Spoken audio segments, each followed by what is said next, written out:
High বন্ধুরা, এই দেখো আজকে তোমাদের সঙ্গে শেয়ার করব কচুর ডাঁটা চিংড়ি মাছ নারকেল দিয়ে। তো কচুর ডাঁটা এই যে আছে কচুর ডাঁটা, তো এটা কালকে কাটা ছিল, তো দেখতে পাচ্ছ। দেখো এই যে এগুলো আমি এখন কেটে কুচিয়ে নেব, পরিষ্কার করে কেটে নেব। তো এই যে এখান থেকে একটা এটা বার হবে, এটা এই যে এরকম করে এটা কেটে নিতে হবে, ছালটা ছাড়িয়ে। তো এই দেখো এক চুড়ি আমি কচুর ডাঁটায় যে কেটে নিয়েছি, কেটে ধুয়ে নিয়েছি।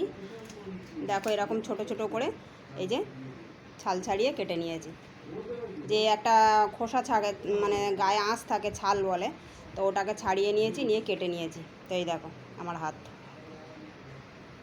দেখছো? তো এখন এটা আমি একটু সেদ্ধ করে নেব। তো এই যে কড়াই বসিয়ে দিয়েছি, জল, প্লেন জল আছে।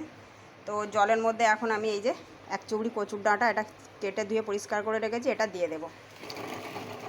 পুরোটাই দিয়ে দিলাম। এখন এটা আমি একটু ঢাকা দিয়ে সেদ্ধ করে নেব। তো মিক্সি বাটিতে নিয়ে নিয়েছি কিছুটা সর্ষে। তো সর্ষেটা আমি এই যে অল্প একটু লবণ দিয়ে দেব, দিয়ে একটু গুঁড়ো করে নিয়ে আসবো। আগে গুঁড়ো করে নেব, তারপর জল দিয়ে পিষে নেব। তো এই দেখো এটা একটু গুঁড়ো করে নিয়েছি। এখন এর মধ্যে দিয়ে দেব দুটো কাঁচা লঙ্কা। এই যে কিছুটা আমি কাঁচা লঙ্কা রেখেছি, কাঁচা পাকা লঙ্কা আছে, তো দুটো কাঁচা লঙ্কা দিয়ে দিয়েছি। দিয়ে দেবো একটু জল, এই যে খুব সামান্য পরিমাণে একটু জল দেব, দিয়ে একটা মিহি পেস্ট বানিয়ে নেব। তো এই দেখো সর্ষেটা এখন এই যে মিহি পেস্ট একটা বানিয়ে নিয়েছি। এই দেখো মিহি পেস্ট বানিয়ে নিয়েছি, এটা এখন রেখে দেব। আর এখানে দেখো নিয়ে নিয়েছি চিংড়ি মাছ। তো চিংড়ি মাছ এখানে আছে 200 গ্রাম চিংড়ি মাছ আছে।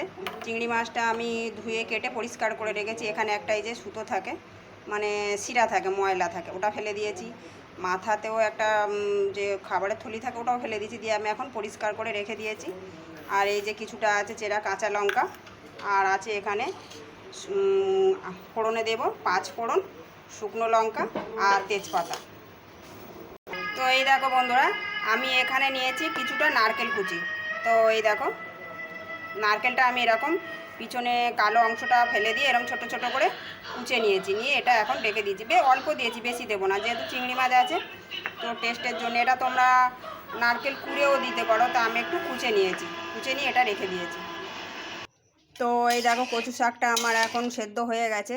আমি এর জলটা এখন খুব মানে ভালো করে ঝাড়িয়ে নেবে। দেখো কচু শাকটা সেদ্ধ হয়ে গেছে, আমি এখন জলটা ভালো করে ঝাড়িয়ে নেব। তো এই দেখো মানে কচুর ডাঁটাটা আমি এরকম জল চিপে, এরকম এই দেখো চুবড়ির মধ্যেই একটা বাটি দিয়ে জল চিপে এরকম শুকনো শুকনো করে রেখে দিয়েছি। এখন বসিয়ে দিয়েছি কড়া, গ্যাস জ্বালিয়ে দিয়েছি। এখন দিয়ে দেবো এই যে সর্ষের তেল, কিছুটা সর্ষের তেল দিয়ে দিলাম। তেলটা গরম করে নেব।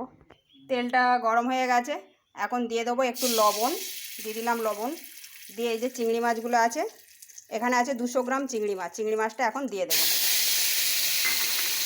তো দিয়ে দেব একটু হলুদের গুঁড়ো, দিয়ে চিংড়ি মাছটা একটু ভেজে নেব। খুব কড়া করে ভাজবো না, খুব কড়া করে ভাজলে আবার চিংড়ি মাছ একটা শক্ত ভাব এসে যায়। তো এটা আমি এখন একটু ভেজে নেব। তো এই দেখো চিংড়ি মাছটা আমার ভাজা হয়ে গেছে, আর বেশি ভাজবো না। এটা মাথায় চিংড়ি মাছের ঘিলু ছিল, ওই জন্য এরকম তেল তেল বার হয়েছে। তো এটা আমি এখন একটা প্লেটে নামিয়ে নেব। তো চিংড়ি মাছটা আমি তুলে নিয়েছি, এখন দিয়ে দেব কিছুটা সর্ষের তেল। কচু শাকটা আমি সর্ষের তেলেই করব, তোমরা যে তেল ভালো লাগে দেবে। তো আমি সর্ষের তেল দিয়ে দিলাম। তেলটা এখন একটু গরম করে নেব। তো তেলটা একটু গরম হয়ে গেছে, দিয়ে দেব এই যে একটা তেজপাতা এরকম ফাটিয়ে রেখেছিলাম, তেজপাতাটা দিয়ে দিলাম।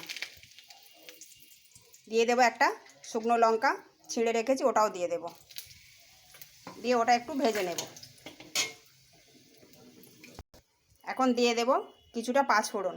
তো আমি 5 ফোড়ন দিচ্ছি, তোমরা কালো জিরে চাইলেও কালো জিরে দিয়েও করতে পারো। আমি 5 ফোড়ন দিলাম। দিয়ে 5 ফোড়নটাও একটু সুন্দর গন্ধ বার হওয়া পর্যন্ত একটু ভেজে নেব।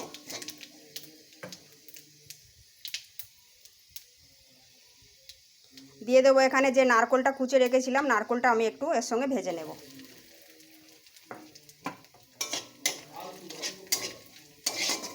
তোমরা কাঁচাও দিতে পারো, তা আমি একটু ভেজে নিলাম, এই যে একটু ভেজে নিলাম। তো তো নারকেলটা দিয়ে এই দেখো একটু লাল লাল করে একটু ভেজে নিয়েছি।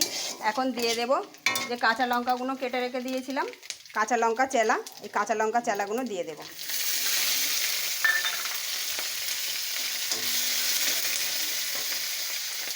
দিয়ে দেব কচু শাকটা, দিয়ে সুন্দর করে মিশিয়ে নেব।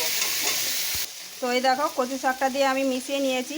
এখন দিয়ে দেব পরিমাণ মতো লবণ, আর দিয়ে দেব অল্প একটু হলুদ, অল্প একটু হলুদ দিয়ে দিলাম। দিয়ে এটাও সুন্দর করে মিশিয়ে নেব। তো কচু শাক একটু ঝাল ঝাল মিষ্টি মিষ্টি খেতেই ভালো লাগে। তোমরা তোমাদের পরিমাণ মতো ঝাল মিষ্টিটা তোমরা যে যেরকম খাও সেরকম দেবে। তো কচু শাক সাধারণত একটু মিষ্টি ঝাল ভালো লাগে। তো এখন দেখো এই যে চিংড়ি মাছগুলো ভেজে রেখেছিলাম, চিংড়ি মাছগুলো দিয়ে দেব, দিয়ে ভালো করে মিশিয়ে নেব।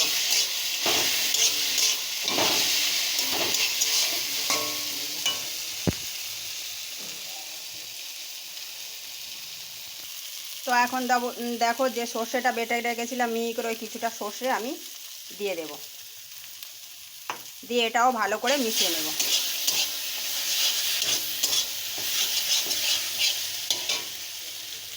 তো দেখো আমি এখন দিয়ে দেব অল্প একটু চিনি, চিনিটা দিয়েও খুব ভালো করে একটু মিশিয়ে নেব, কারণ কচু শাক একটু মিষ্টি মিষ্টি ভালো লাগে। দিয়ে দিলাম একটু চিনি। তো এই দেখো আমার এখন কচু শাক রেডি, আমি এখন এটা নামিয়ে নেব। তো তোমরা তো অনেক রকম খাও, এরকমও খাও, তো আমি বানালাম তোমাদের সঙ্গে শেয়ার করলাম। যদি ভালো লাগে আমার রান্নাটা তো একবার একটা লাইক কমেন্ট শেয়ার করে দিও, আর চ্যানেলটা একটু সাবস্ক্রাইব করে নিও। তো এই যে দেখো আমি এখন কচু শাকটা নামিয়ে নেব। তো এই দেখো রেডি হয়ে গেছে আমার কচু শাক, চিংড়ি মাছ নারকেল দিয়ে কচু শাক।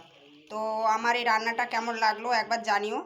দেখো, আর এরকম করে তোমরা একবার রান্না করে খেয়ে দেখো, যারা না এরকম করে রান্না করো, খেতে কিন্তু দুর্দান্ত লাগে। তো কেমন হয়েছে জানিও আমাকে। টাটা।